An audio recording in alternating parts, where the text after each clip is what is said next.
va a ser muy atractivo para nosotros, al menos una vidriera muy importante, jugar contra un club grande y también de cuidado, claro, porque tiene buen plantel, buenos jugadores. Y, aparte de eso, nosotros estamos muy bien, estamos metidos en lo que es ese partido. Ojalá que podamos conseguir los 3 puntos y poder sumar de a poco. La motivación es distinta también en la semana esperando este tipo de partidos.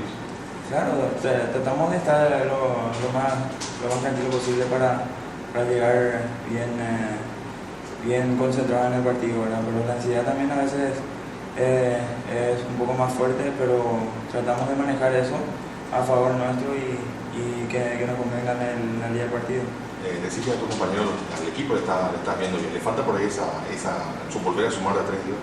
Claro, eso es muy importante para cada equipo y para nosotros también, que estamos peleando por un cupo en la Copa Sudamericana, y eso de sumar de a 3 nos convendría muy bien para seguir con ese objetivo en pie y que venga bien al equipo.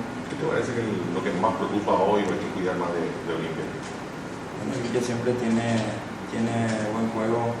Eso por abajo, arriba están peleando muy bien, tiene buenos goleadores, pero en cambio nosotros también entramos a jugar cada vez, damos todo lo que podemos, le hacemos partido a cualquiera, y yo creo que estamos bien preparados para jugar contra Olimpia y contra cualquier equipo.